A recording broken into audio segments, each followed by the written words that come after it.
여러분은 혹시 이런 생각을 해보신 적 있으신가요? 왜 나는 점점 사람 만나는 게 싫어질까? 예전엔 이러지 않았는데 내가 이상해진 걸까? 아니면 이런 생각도요. 이렇게 혼자 남는 게 맞는 걸까?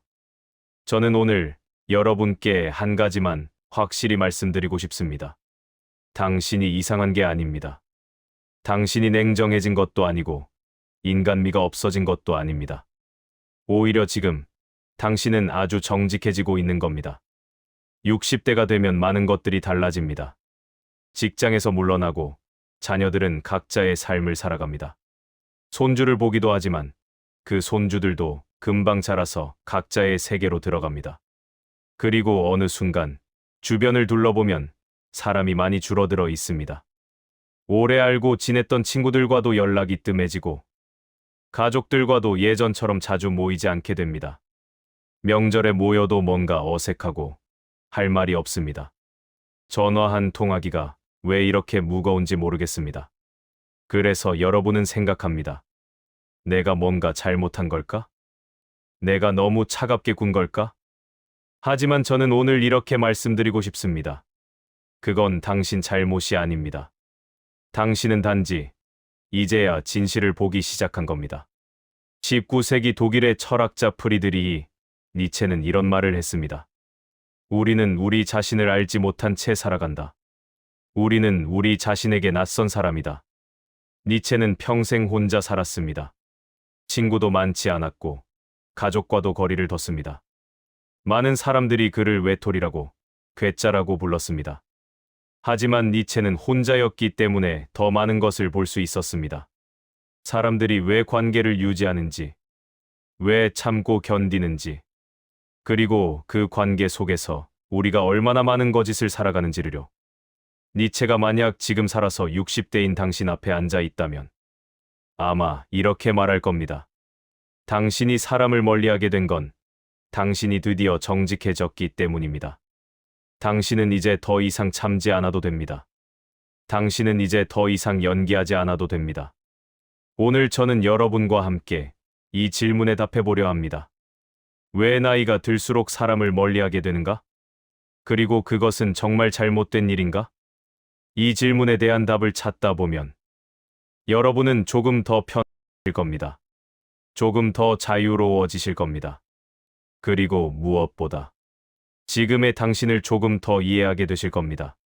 하나, 인간관계의 본질 왜 나이가 들수록 관계가 버거워지는가? 먼저 질문 하나 드리겠습니다. 여러분은 지금까지 몇 명의 사람과 진짜 관계를 맺으며 살아오셨나요? 친구라고 부를 수 있는 사람이 몇 명인가요? 가족 중에서도 진짜 편하게 대화할 수 있는 사람은 몇 명인가요? 손가락으로 셀 수 있을 겁니다. 많아봤자 한 손, 어쩌면 두세 명 정도. 그런데 이상한 건 이겁니다. 젊었을 때는 사람이 훨씬 많았습니다. 직장 동료, 동네 친구, 동창, 동호회 사람들. 명함도 많았고, 연락처도 많았고, 약속도 많았습니다. 그런데 60대가 되니까 그 사람들이 다 어디로 갔을까요? 죽은 것도 아니고, 이사 간 것도 아닙니다. 그냥 자연스럽게 멀어진 겁니다. 연락을 안 하게 됐고, 만나도 할 말이 없어졌고, 억지로 만나도 피곤하기만 합니다. 왜 그럴까요? 니체는 이렇게 말했습니다. 대부분의 관계는 이해관계 위에 세워진다. 좀 냉정하게 들릴 수 있습니다. 하지만 한번 돌이켜 보십시오. 직장 동료와의 관계는 어땠나요? 같은 프로젝트를 하고 같은 팀에 속해 있을 때는 매일 얼굴을 봤습니다. 점심도 같이 먹고 퇴근 후 술도 마셨습니다. 하지만 그 사람이 다른 부서로 가거나 당신이 퇴사하면 어떻게 됐나요? 연락이 뜸해지고 결국엔 연락처도 지워집니다. 그게 나쁜 건 아닙니다. 그게 인간관계의 본질입니다. 우리는 대부분 필요에 의해 사람을 만납니다. 직장에서는 일 때문에, 동네에서는 지리적 이유로, 동호회에서는 같은 취미 때문에.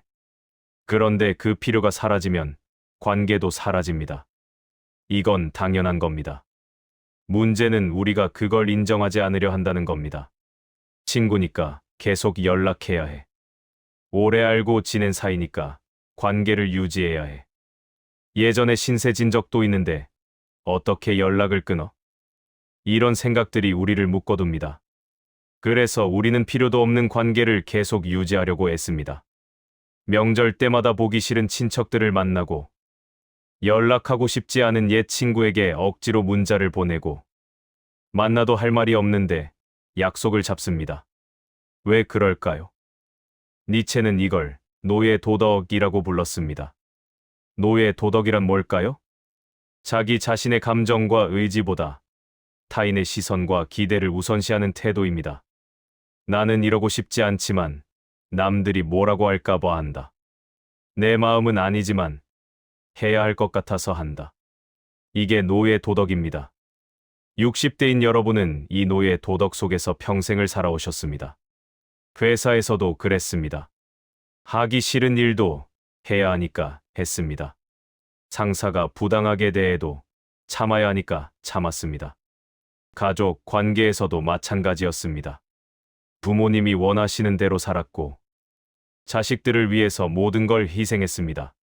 친구 관계도 그랬습니다.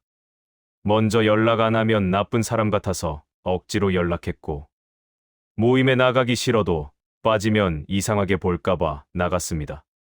그렇게 평생을 살아온 겁니다. 그런데 60대가 되니까 이제 그게 안 되는 겁니다. 체력도 없고 시간도 얼마 남지 않았다는 걸 알게 됐고 무엇보다 이제는 왜 내가 이래야 하지? 라는 질문이 자꾸 떠오릅니다. 그리고 답이 없습니다. 그냥 원래 그런 거니까. 다들 그렇게 사니까. 이런 대답으로는 더 이상 자신을 설득할 수 없습니다. 그래서 여러분은 사람을 멀리하기 시작합니다. 연락을 덜 하고 약속을 덜 잡고 모임에 덜 나갑니다. 그러면 주변에서 뭐라고 할까요? 요즘 왜 그래? 사람이 변했네. 나이 들더니 외로워진 것 같아. 이런 말을 듣습니다. 그리고 여러분은 불안해집니다. 내가 잘못하고 있는 건가? 나만 이런 건가? 아닙니다. 당신은 잘못하고 있는 게 아닙니다. 당신은 단지 정직해지고 있는 겁니다. 니체는 이렇게 말했습니다. 진실을 말하는 자는 항상 외롭다. 왜냐하면 대부분의 사람들은 진실보다 편안함을 선택하기 때문입니다. 거짓된 관계라도 혼자보단 낫다고 생각합니다. 억지로라도 웃으며 만나는 게 혼자 있는 것보다 낫다고 생각합니다. 하지만 니체는 묻습니다. 정말 그럴까요? 거짓된 관계 속에서 웃는 것이 진짜 혼자 있는 것보다 나을까요? 저는 그렇게 생각하지 않습니다. 그리고 지금 이 글을 읽고 계신 여러분도 어딘가에서는 알고 계실 겁니다. 억지로 유지하는 관계가 얼마나 피곤한지, 가면을 쓰고 만나는 사람들과 있을 때 얼마나 외로운지. 진짜 외로운 건 혼자 있을 때가 아닙니다. 진짜 외로운 건 사람들 틈에 있는데도 혼자인 것처럼 느껴질 때입니다.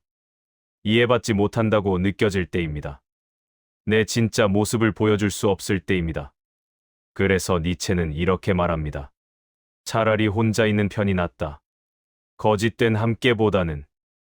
여러분이 지금 사람을 멀리하고 있다면 그건 여러분이 더 이상 거짓을 살고 싶지 않다는 신호입니다. 더 이상 연기하고 싶지 않다는 신호입니다. 더 이상 타인의 기대에 맞춰 살고 싶지 않다는 신호입니다. 그리고 그건 잘못된 게 아닙니다. 그건 오히려 건강한 신호입니다. 당신은 이제야 자기 자신에게 정직해지고 있는 겁니다. 물론 주변 사람들은 이해하지 못할 겁니다. 왜 갑자기 저렇게 변했지? 예전엔 안 그랬는데. 하지만 그들은 모릅니다. 당신이 얼마나 오래 참아왔는지, 당신이 얼마나 많은 가면을 썼는지, 당신이 얼마나 많은 말을 삼켰는지, 그들은 모릅니다. 그리고 사실 알 필요도 없습니다. 중요한 건 당신 자신이 아는 겁니다. 당신이 이제는 다르게 살아도 된다는 걸. 당신이 이제는 선택해도 된다는 걸. 누구를 만날지, 누구와 시간을 보낼지. 그건 이제 당신이 결정할 수 있습니다. 둘 가족과 가까운 사람들, 가족이니까 라는 말의 무게. 이제 조금 더 어려운 이야기를 해보겠습니다. 바로 가족, 관계입니다. 친구나 동료와는 거리를 둘 수 있습니다. 연락을 안 하면 그만이고 만나지 않으면 그만입니다. 하지만 가족은 다릅니다. 자식, 배우자, 형제자매. 이들과는 거리를 두기가 쉽지 않습니다. 왜냐하면 우리 사회는 이렇게 말하기 때문입니다. 가족이니까 당연하지. 가족이니까 참아야지. 가족이니까 이해해야지. 이 가족이니까 라는 말. 이 말이 여러분을 얼마나 많이 묶어왔습니까? 자식이 연락도 안 하고 명절에만 얼굴 비춰도 그래도 자식이니까. 배우자가 평생 당신을 이해하지 못해도 그래도 부부니까. 형제가 필요할 때만 찾아와도 그래도 피부치니까. 이렇게 참고 살아온 겁니다. 니체는 이런 관계를 가장 경계했습니다. 왜냐하면 당연함이라는 이름으로 포장된 관계가 사실은 가장 폭력적일 수 있기 때문입니다. 가족이니까 당연히 희생해야 한다. 부모니까 당연히 자식을 위해 살아야 한다. 자식이니까 당연히 부모를 모셔야 한다. 이런 당연함들이 쌓이고 쌓여서 우리는 가족 관계 속에서도 외롭습니다. 아니, 어쩌면 가족 관계에서 더 외롭습니다. 친구는 기대하지 않아도 되는데 가족은 기대하게 됩니다. 친구는 이해 못 해줘도 괜찮은데 가족은 이해해줘야 할 것 같습니다. 그래서 더 실망하고 더 상처받습니다. 특히 자식과의 관계가 그렇습니다. 여러분은 자식을 위해 평생을 살아오셨습니다. 학비 대주고, 결혼 자금 대주고, 손주 봐주고. 그렇게 헌신했는데 정작 자식들은 자기 삶에 바빠서 연락도 잘 안 합니다. 명절 때 잠깐 들렀다가 바로 가고, 전화해도 엄마 나 바빠 하고 끊습니다. 그럴 때 여러분은 어떤 생각을 하십니까? 내가 뭘 잘못했나? 내가 부족했나? 내가 더 잘해줬어야 했나? 이렇게 자책합니다. 하지만 니체는 이렇게 말합니다. 사랑과 의무를 혼동하지 마라. 자식에게 해준 것들이 사랑이었습니까? 의무였습니까? 물론 처음엔 사랑이었을 겁니다. 하지만 어느 순간부터 그게 의무가 되지 않았나요? 부모니까 해줘야지. 자식인데 어떻게 안 도와줘? 이렇게 생각하면서 해준 것들. 그건 사랑이 아니라 의무입니다. 그리고 의무로 한 일에는 대가를 바라게 됩니다. 내가 이렇게 해줬는데 넌 이것밖에 못하니? 내가 이렇게까지 했는데 연락 한 번 제대로 못하니? 이런 생각이 드는 순간 그건 이미 사랑이 아닙니다. 거래입니다. 니체는 이걸 원한이라고 불렀습니다. 프랑스어로 ressentiment. 자기가 희생한 것에 대한 보상을 받지 못했을 때 생기는 감정입니다. 많은 부모들이 이 원한 속에서 살아갑니다. 내가 이렇게까지 했는데, 내가 얼마나 고생했는데. 하지만 자식은 그걸 원하지 않았을 수도 있습니다. 자식은 당신이 그렇게까지 희생하길 바라지 않았을 수도 있습니다. 당신이 스스로 선택한 겁니다. 부모니까 해야 한다고 생각하고 한 겁니다. 그런데 그 대가를 자식에게 요구하는 건 공평하지 않습니다. 이건 냉정한 말처럼 들릴 수 있습니다. 하지만 이걸 깨달아야 여러분이 자유로워집니다. 자식은 당신에게 빚진 게 없습니다. 당신이 자식을 낳은 건 자식이 원한 게 아닙니다. 당신이 자식을 키운 건 부모로서의 책임이지 자식이 갚아야 할 빚이 아닙니다. 물론 자식이 부모를 챙기는 건 좋은 일입니다. 그게 사랑이라면 아름다운 일입니다. 하지만 그게 의무여서는 안 됩니다. 그리고 부모도 그걸 당연하게 기대해서는 안 됩니다. 니체는 이렇게 말했습니다. 기대하지 않는 자가 가장 자유롭다. 여러분이 자식에게 기대하지 않으면 자식이 연락할 때 기쁠 수 있습니다. 자식이 찾아올 때 감사할 수 있습니다. 하지만 기대하면 그게 채워지지 않을 때 원망만 생깁니다.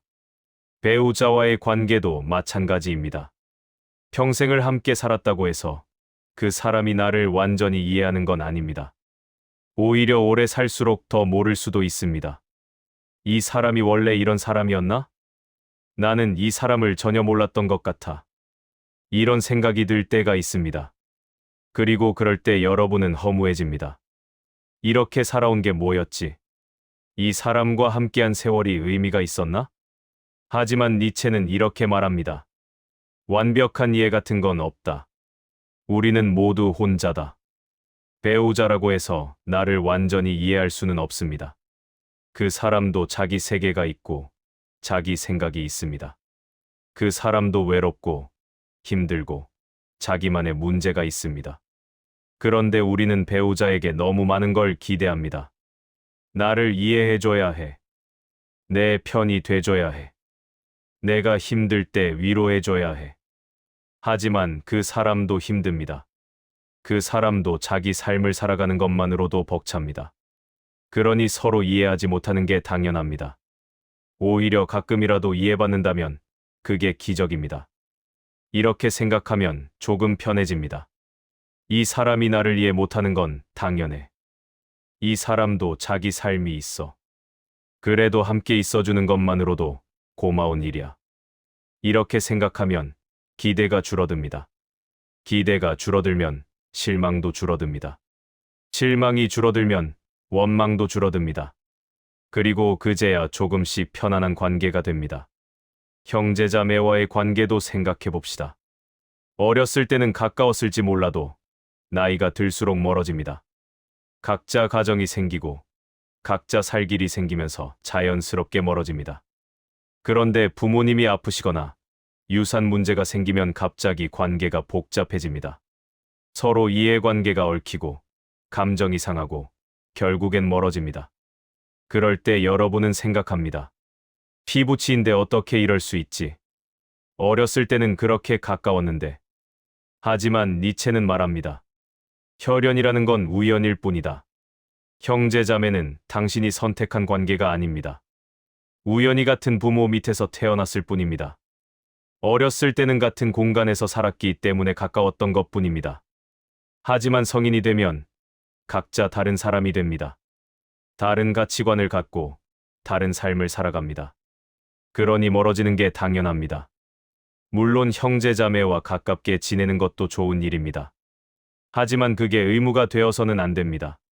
피부치니까 챙겨야지. 형제니까 도와야지. 이런 생각으로 억지로 관계를 유지하면 결국 서로에게 부담만 됩니다. 차라리 솔직해지는 게 낫습니다. 우리는 이제 각자의 삶을 살고 있어. 가끔 연락하고 필요할 때 도우면 돼. 그게 우리의 관계야. 이렇게 인정하는 게 서로에게 더 편합니다. 가족이라고 해서 모든 걸 함께해야 하는 건 아닙니다. 가족이라고 해서 서로를 완전히 이해해야 하는 건 아닙니다. 가족도 결국 각자의 삶을 사는 개인들입니다. 그걸 인정할 때 오히려 관계가 더 건강해집니다.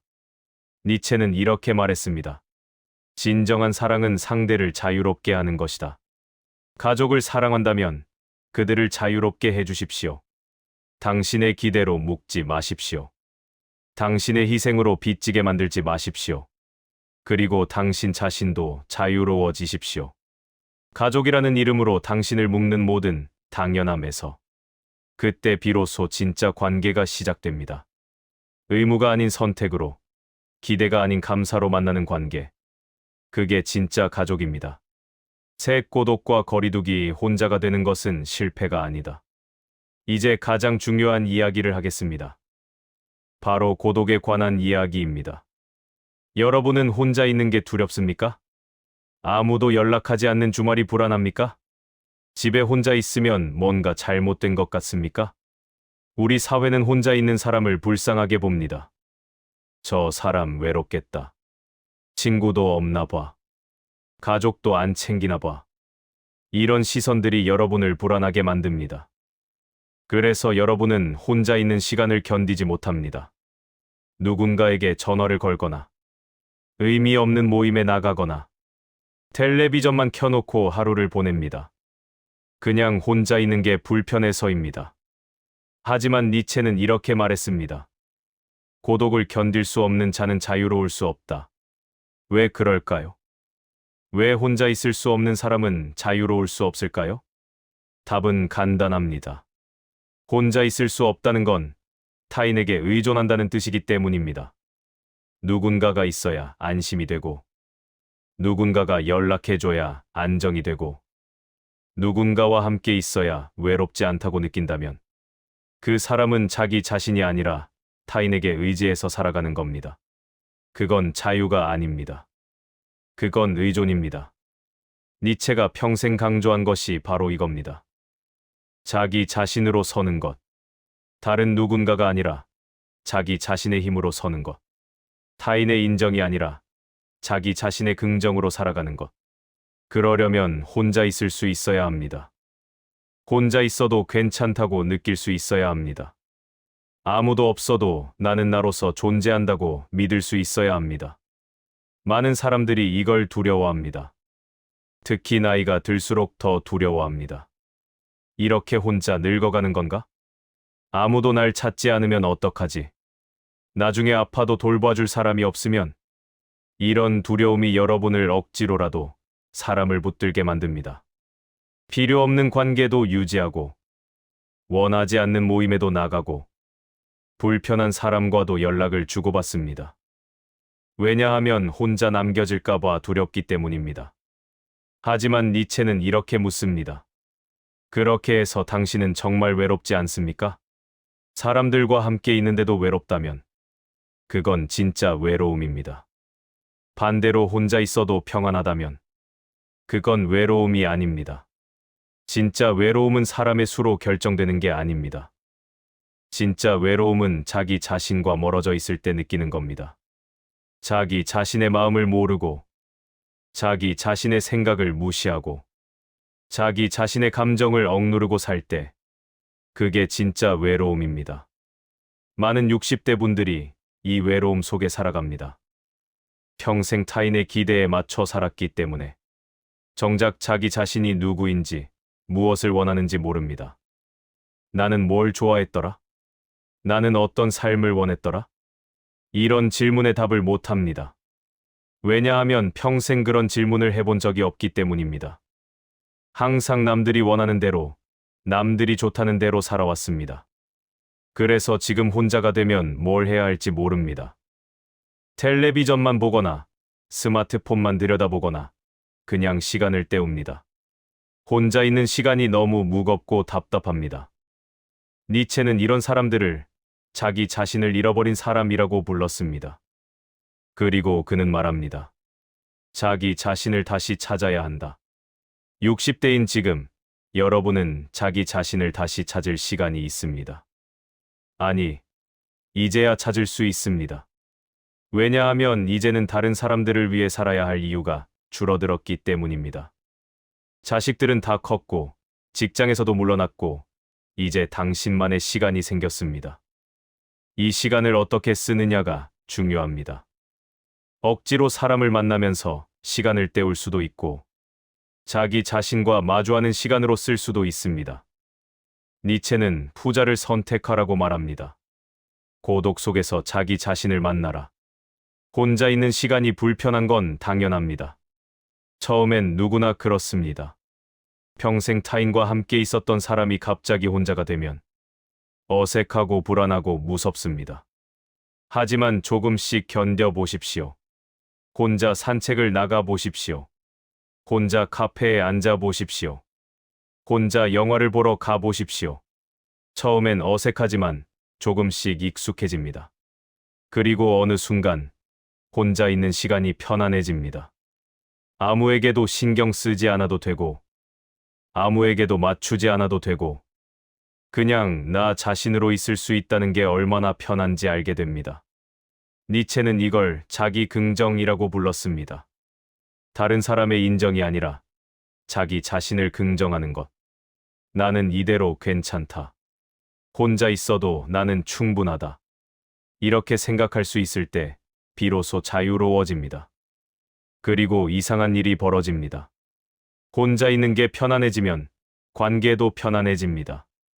왜냐하면 이제는 필요에 의해서가 아니라 원해서 사람을 만나기 때문입니다. 외로워서 만나는 게 아니라 그 사람이 좋아서 만납니다. 시간을 때우기 위해 만나는 게 아니라 함께 있고 싶어서 만납니다. 그러면 관계의 질이 완전히 달라집니다. 억지로 하는 대화가 아니라 진짜 하고 싶은 대화를 하게 됩니다. 의무감에서 만나는 게 아니라 기쁨으로 만나게 됩니다. 그리고 헤어질 때도 허전하지 않습니다. 왜냐하면 혼자 돌아가도 괜찮다는 걸 알기 때문입니다. 니체는 이렇게 말했습니다. 혼자 설 수 있는 사람만이 진정으로 함께할 수 있다. 이게 무슨 뜻일까요? 혼자 있을 수 없는 사람은 타인에게 매달립니다. 외로움을 채우기 위해, 불안을 잊기 위해 사람을 찾습니다. 그런 관계는 건강하지 않습니다. 서로에게 부담이 되고 서로를 소진시킵니다. 하지만 혼자 설 수 있는 사람은 다릅니다. 그 사람은 타인이 필요해서 만나는 게 아니라 타인을 원해서 만납니다. 그 차이가 큽니다.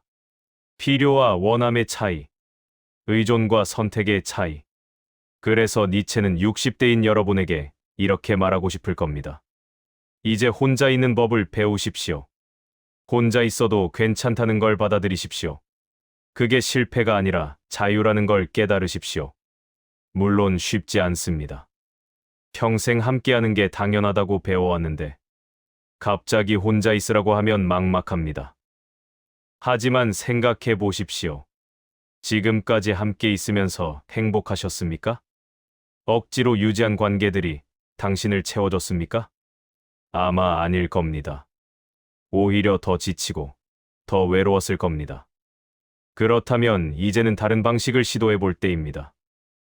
혼자 있는 시간을 두려워하지 마십시오. 혼자 있는 시간은 당신이 당신 자신과 만나는 시간입니다.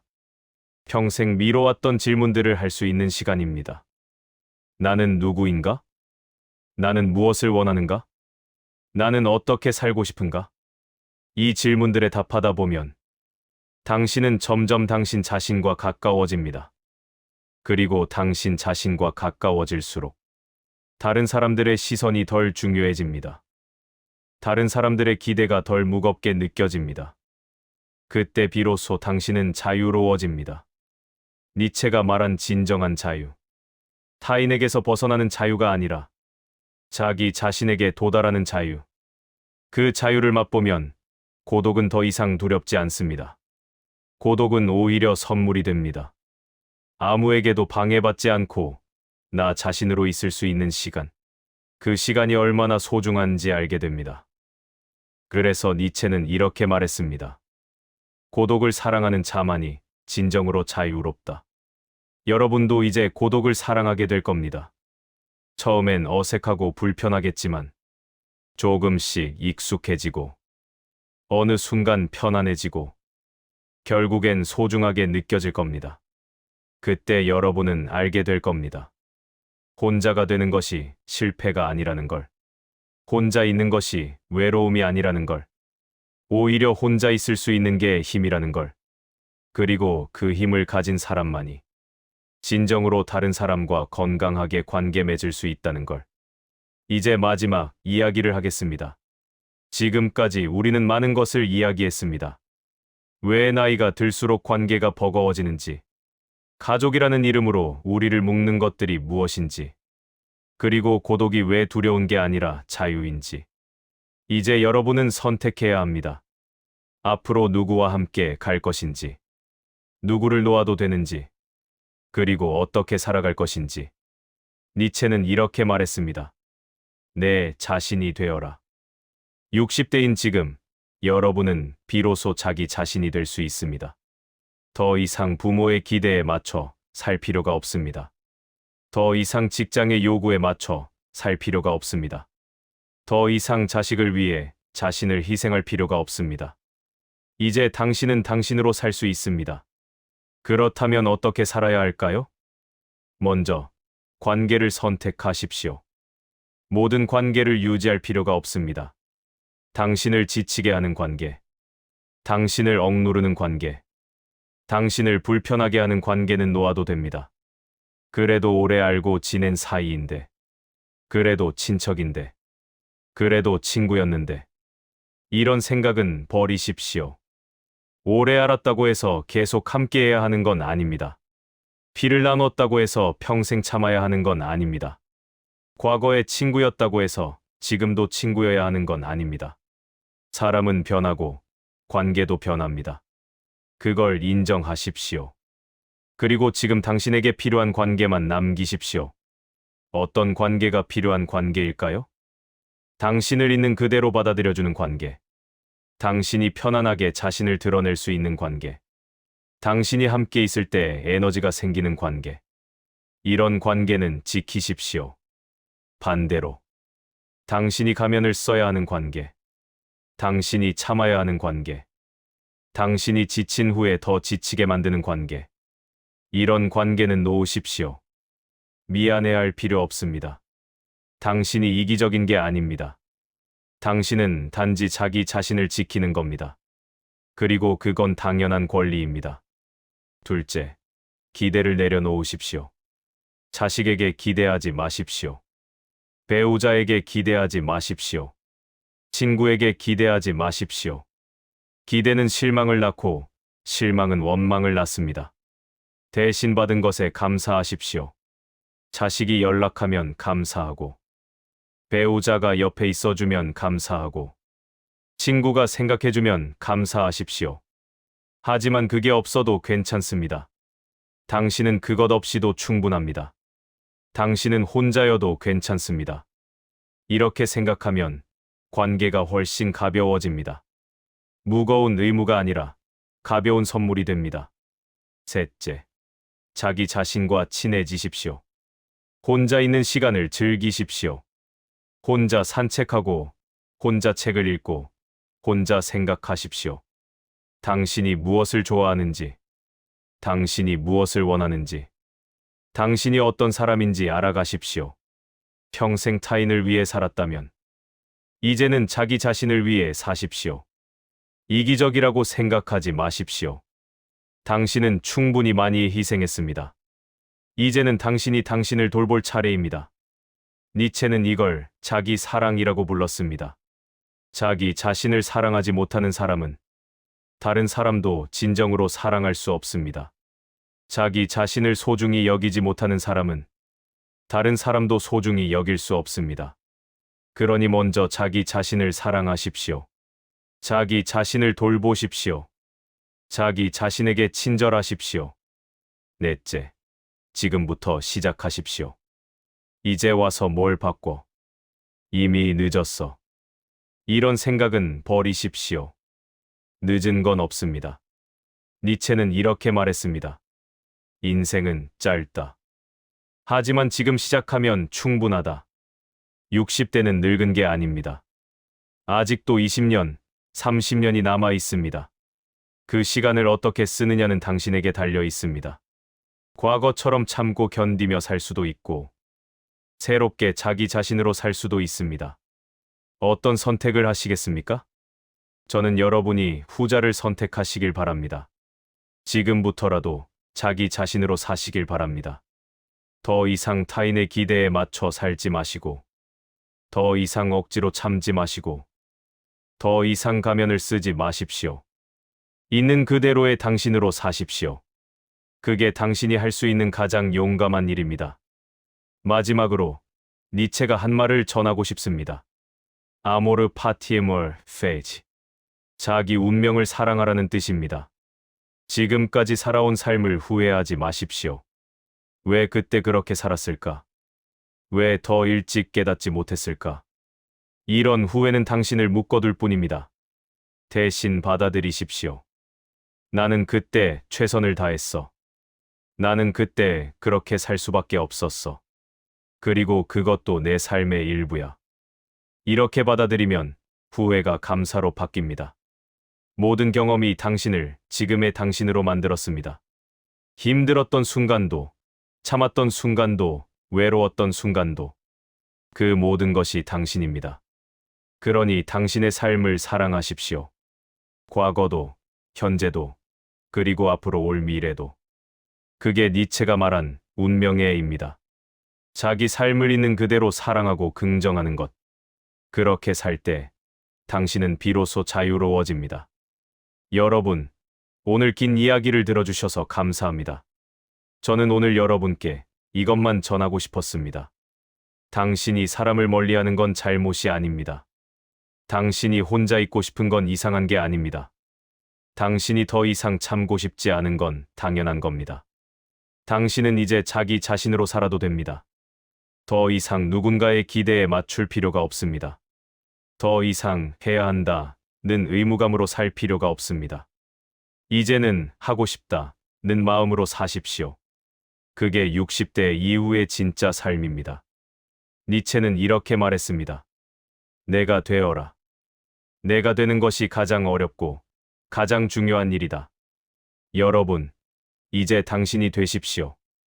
누군가의 부모가 아니라 당신. 누군가의 배우자가 아니라 당신. 누군가의 친구가 아니라 당신. 그냥 당신 자신. 그것만으로 충분합니다. 그것만으로 가치 있습니다. 그것만으로 아름답습니다. 앞으로 남은 시간, 당신이 원하는 사람과 당신이 원하는 방식으로 당신으로 사십시오. 혼자여도 괜찮습니다. 외로워도 괜찮습니다. 이해받지 못해도 괜찮습니다. 당신은 당신으로 충분합니다. 그리고 그걸 아는 순간, 당신은 진정으로 자유로워질 겁니다. 니체가 꿈꿨던 그 자유. 누구에게도 얽매이지 않고, 누구에게도 의존하지 않고, 오직 자기 자신의 힘으로 서는 그 자유. 그 자유를 이제 당신이 누릴 차례입니다. 지금부터라도 늦지 않았습니다. 아니, 어쩌면 지금이 가장 완벽한 시기입니다. 모든 의무에서 벗어나, 모든 기대에서 자유로워진, 오직 자기 자신으로 살 수 있는 이 시기.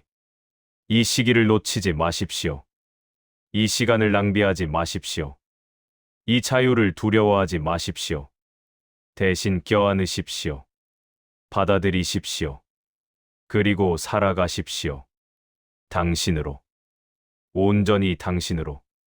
그게 니체가 60대인 당신에게 건네는 마지막 말입니다. 내 자신이 되어라.